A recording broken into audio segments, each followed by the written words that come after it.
যারা আমাদের আবেগ নিয়ে খেলে তাদের সাথে এবার আমরা খেলবো।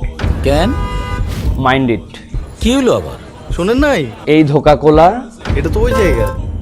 এই মুসলমানের দেশে আমার ভাইয়ের ভূমিকে দখল করে আমরা তাদেরকে বলতে চাই, ওই লাল পানির ভেতরে আমার মুসলিম ভাই বোনের রক্ত ভাসছে। আমরা সবাই এই ঈদে কোকা-কোলা সহ সকল পণ্য বর্জন করি। গ্রামের একজন সাধারণ মুদি দোকানদারের কাছে গিয়ে একজন ভাই একটি কোক বা কোকা কোলা চাইলেন। ভাই এটা কোক দান তো। পবিত্র দোকানে অপবিত্র জিনিস বেশি না আমি। কোকা-কোলা একদম ধোকাবাজির দিন শেষ। তোমাদেরকে দেখাবে ধোকাবাজির ফল কেমন। আসসালামু আলাইকুম ওয়া রাহমাতুল্লাহ।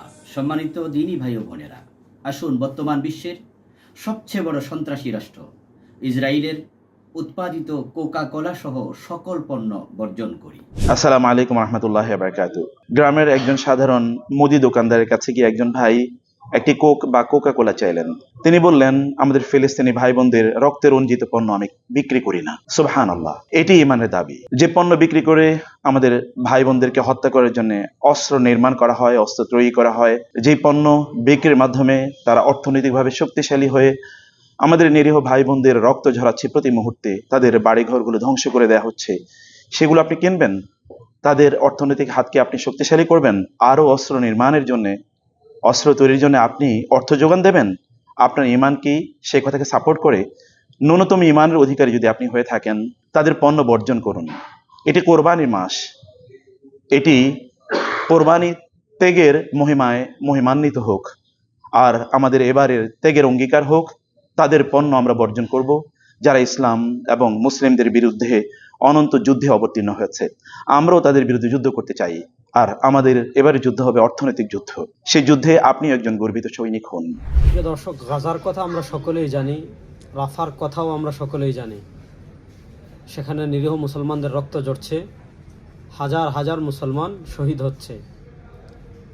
মানচিত্রের বিভাজনের কারণে আমরা সরাসরি গাজায় কিংবা রাফায় শরিক হতে পারছি না, কিন্তু আমাদের উচিত আর্থিকভাবে যারা দখলদারদের সাহায্য করছে তাদের যাবতীয় পণ্য বয়কট করা। সামনে মুসলমানদের পবিত্রতম উৎসব ঈদ উল আজহা। এই ঈদ উল আজহাতে গাজায় ফিলিস্তিনে মুসলমানদের রক্তের সাথে যে নামটা মিশে আছে সে নাম কোকা-কোলা। আমরা সবাই এই ঈদে কোকা-কোলা সহ ইসরায়েলের যত পণ্য আছে, কোকা-কোলা, 7 আপ, আরও যত পণ্য আছে সব পণ্য বয়কট করব। আমরা যদি তাদের পণ্য বয়কট অব্যাহত রাখি, তাদের অর্থনৈতিক মেরুদণ্ড ভেঙে যাবে। তাদের অর্থনৈতিক মেরুদণ্ড ভেঙে গেলে মুসলমানদের উপর তাদের জুলুম অত্যাচার এমনিতেই কমে আসবে। তাই আসুন আওয়াজ তুলি, বয়কট কোকা-কোলা। আমরা পরিচয়ে মুসলিম, এখন প্রমাণ করতে হবে আমরা কি কাজে মুসলিম নাকি নামে মুসলিম। এই মুসলমানের দেশে যখন ইসরায়েলি পণ্য আদান প্রদান ক্রয় বিক্রয় হয়, তখন বলতে ইচ্ছে হয় আমরা নামে মুসলিম কিন্তু কাজে মুসলিম হতে পারিনি। যখন কোকা-কোলা, পেপসির লাল পানীয়গুলো আপনি আমি দেখি, তখন মনে হয় শুধু পানীয় দ্রব্য, কিন্তু আমার মনে হয় ওই লাল পানির ভেতরে আমার মুসলিম ভাই বোনের রক্ত ভাসছে। কারণ তাদের লাভ্যাংশের টাকা দিয়ে অস্ত্র কেনা হয়, আর সেই অস্ত্র দিয়ে আমাদের পবিত্র স্থান মসজিদে আকসা রক্তাক্ত হয়, ফিলিস্তিনের ভূমি রক্তে রঞ্জিত হয়। তাই মুসলিম হিসেবে আমাদের দায়িত্ব ইসরায়েলি পণ্য বয়কট করা।